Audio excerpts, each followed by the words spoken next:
India ने आज का दिन क्यों चुना? जब इस तरह के मिसाइल टेस्ट किए जाते हैं तो डीआरडीओ सारा खुद नहीं कर सकता, डीआरडीओ को परमिशन लेनी है प्राइम मिनिस्टर ऑफिस। अब ये जो SU-30MK1 का जो प्लेटफॉर्म इस्तेमाल किया इंडियन एयरफोर्स, ये क्यों किया है? और कहा जाता है कि आज ये सुबह 10:30 जो कि उस वक्त मेरा ख्याल है पाकिस्तान में सुबह 11 का टाइम होगा, उड़ीसा की एक कोस्ट जो है वो टेस्ट किया गया, इस पे प्रेस स्टेटमेंट भी जारी की गई है। सो अभी इंडिया के जो डिफेंस मिनिस्टर हैं राजनाथ सिंह, उन्होंने भी इसके ऊपर भी मुबारक दी है इंडियन एयरफोर्स के, आप बड़ा जबरदस्त काम किया ये। अब ये जो रुद्रा M1 है, ये एक indigenously developed solid propelled air launch है जो कि एयर टू सरफेस का रोल है। और ये कहते हैं जी कि हम एनिमी पाकिस्तान या चाइना, टेक्निकली पाकिस्तानी, क्योंकि एक देखें इंडिया अपने आप को स्ट्रेटेजिकली जब प्ले करता है ग्लोबल लेवल पे तो चाइना को दिखाता है, जब अपनी अवाम को दिखाना हो तो पाकिस्तान। उसकी मिसाल में देते, मिसाल के तौर प्राइम मिनिस्टर मोदी ने प्रोब का इन्वेस्टिगेशन का फैसला किया कि क्यों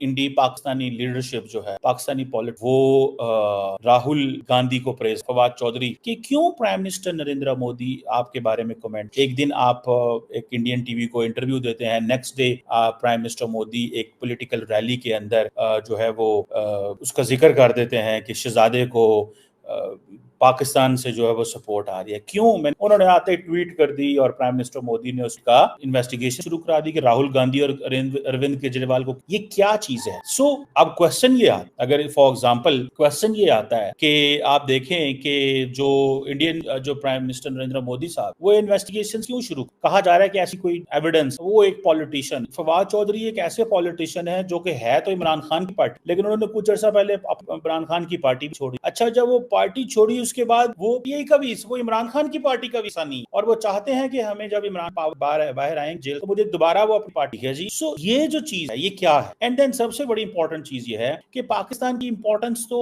इंडिया के अंदर बड़ी कम हो चुकी। कहते हैं हम पाकिस्तान को डिस्कस नहीं करते, लेकिन अगर पाकिस्तान का मिनिस्टर एक ट्वीट करेगा, इंडियन प्राइम मिनिस्टर इंक्वायरी देते हैं। अमेरिका को दिखाना हो तो चाइना, इलेक्शंस आ जाए अवाम को दिखाना हो तो पाक। आई एम श्योर कि मेरा जो ये पॉइंट है इसमें लॉजिक दूर है। और ये अब लेकिन साथ ही में अगर आप देखें कि एक तरफ ये चीज में नजर आती है कि प्राइम मिनिस्टर मोदी जो है वो बड़ी ताकतवर, एक तरफ अपोजिशन को कहते हैं कि जनाब देंगे तो एंज कर देंगे, ये कर देंगे, पर वो उनका इंटरनल मसला है, हमारा उससे कोई लेना देना नहीं है कि कांग्रेस के साथ वो क्या करते हैं या आम आदमी। मैंने नहीं, क्योंकि ये इंटरनल मैटर, मैं लार्जली फॉरेन पॉलिटिक्स बात। सो ये जो रुद्रा M2 है, इसका इलेक्शन से थोड़ा अरसा पहले टेस्ट करना, ठीक है जी, थोड़ा अरसा आज हो गई 29, और ये कब टेस्ट किया है? जब पाकिस्तान के धमाके हो तब, ठीक है। सो इसे सॉर्ट ऑफ सिग्नलिंग, आप इसे सिग्नलिंग ही कहेंगे और क्या कहेंगे, ठीक है जी। और इंडिया कॉन्टिन्यूसली कुछ अगर आपको याद हो, इंडिया ने थोड़ा अरसा पहले मार्च, ये हम मई में है, 2 महीने मुश्किल से गुजरे हों, कि इंडिया ने एक इंडिजिनसली डेवलप्ड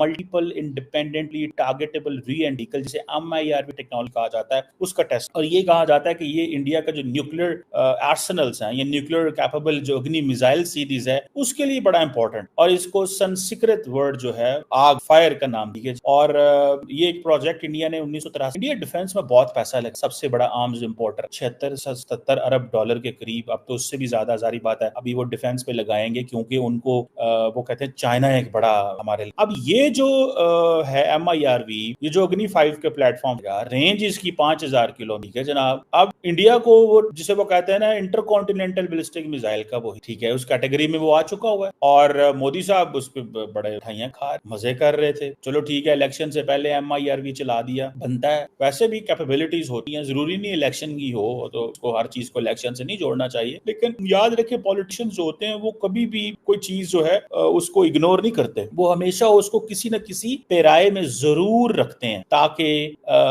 उसका कोई ना कोई डिविडेंड, कोई ना कोई पॉलिटिकल बेनिफिट जो है वो लिया जाए। ये नहीं होता कि वो भूल जाएंगे उस चीज को, नहीं साडा ध्यान उधर, नहीं, उनका ध्यान सिर्फ और सिर्फ जो है वो उनके इलेक्शन की तरफ होता है कि हमें कहां से क्या मिलना है। वो उन चीजों को हमेशा कीप दैट उसकी एक वो रखते हैं, पोजीशन में रखते हैं। सो ये जो नरेंद्र मोदी साहब ने मिसाइल जो जिसे कहते हैं ना धागा है, ठीक है, DRDO ने जस्ट थोड़े दिन पहले, ठीक है, इलेक्शन। सो वो माहौल अभी गर्म, और पाकिस्तान को पैगाम दिया गया है क्योंकि वो जो एक रेटरिक है, ठीक है, पाकिस्तान तो ये समझ रहा था कि शायद हमें अब नहीं डिस्कस किया जाता, लेकिन ये जो डिस्कस डिस्कस किया गया है ये पाकिस्तान को क्यों, ये एक सवाल है, क्यों पाकिस्तान की इतनी जरूरत पड़ रही है इंडियन लीडरशिप। वो कहते हैं हमने इनकी बात भी नहीं, हम देखते हैं कि डॉक्टर जयशंकर भी ठीक है रोज कश्मीर का और वो समझते हैं कि कश्मीर का जिक्र करना, सो दे डिस्कस इट, नहीं छड़ांगे फाड़ लांगे पापा, हमें ऐसे, हमें पता है उसके हमारे कश्मीर ले, कश्मीर हमारा है, ठीक है। सो दे बिल्ड द मोमेंटम। वो देखते हैं कि जो नरेंद्र मोदी क्या, वो देखते हैं राजनाथ सिंह क्या कह रहे हैं, वो उसको अंग्रेजी में ट्रांसलेट कर करके लोगों को दिए जा रहे, विच इज गुड।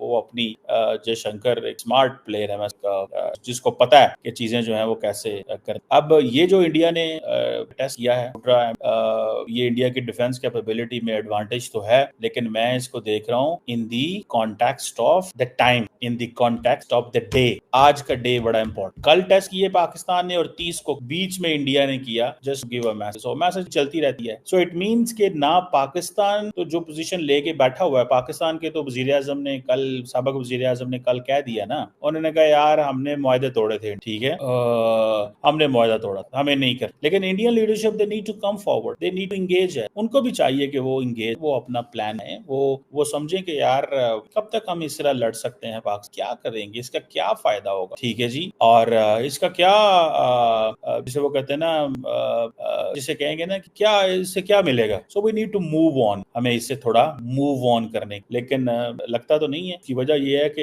हुकूमत जो है, इंडियन हुकूमत जो है, उनको इस चीज का पता है कि अगर हम ये करेंगे तो इससे उनकी एक बहुत सारी जो पॉलिटिकल रेटरिक है उसमें थोड़ा सा मंदी आ, उसमें थोड़ी सी जो है वो कंप्रोमाइज हो, सो वो करेंगे। सो प्राइम मिनिस्टर मोदी ने ये जो प्रोब का ऐलान किया है, ये बेसिकली वो अरविंद केजरीवाल पे और बाकियों पे प्रेशर भी और माहौल भी बना, ठीक है। अब Fawad Chaudhry in other sense आप देखें तो फवाद चौधरी का वो लेवल तो नहीं है कि मोदी साहब उसके बारे में कमेंट करें, लेकिन इट मींस कि ना नवाज शरीफ कुछ बोला, ना शहबाज शरीफ कुछ बोला, ना अपोजिशन, ना बिलावल कुछ बोला, कोई बोला ही नहीं है। एक ही आवाज मिली उनको, फवाद चौधरी, उन्होंने फाड़ लिया, उन्होंने। एंड मैंने तो आपको पता है शो भी किया था और मैंने कहा था ये डेलिब्रेट एक इंटरव्यू करवाया गया था आज तक, और वो जो इंटरव्यू था उसमें फवाद चौधरी को ना पता हो, मेरा ख्याल है वो अपनी रूटीन में दे रहे होंगे इंटरव्यू उसके, हाँ जी मेरा ये व्यू है। फवाद चौधरी बड़े ओपनली अपना व्यू देते हैं, बड़ी खुल के बात करते हैं, बड़ा ओपिनियनेटेड पर्सन है और बड़े पॉपुलर है पाकिस्तान के अंदर। वो पार्टी जाते हैं वो स्पेस बनाते, सो उनको इस चीज में वो बड़ा महारत रखते हैं फवाद। लेकिन इस सारे सिनेरियो के अंदर सिर्फ वो एक इंटरव्यू आया और वो मोदी साहब। सो इट मींस के पाकिस्तान की पॉलिटिकल क्लास में से कोई बंदा नहीं, अगर पाकिस्तान की पॉलिटिकल क्लास को बंदा बोलता तो इसका मतलब है और बड़े पैमाने पे इंडिया में, लेकिन वो सारी की सारी चीजें जो थी वो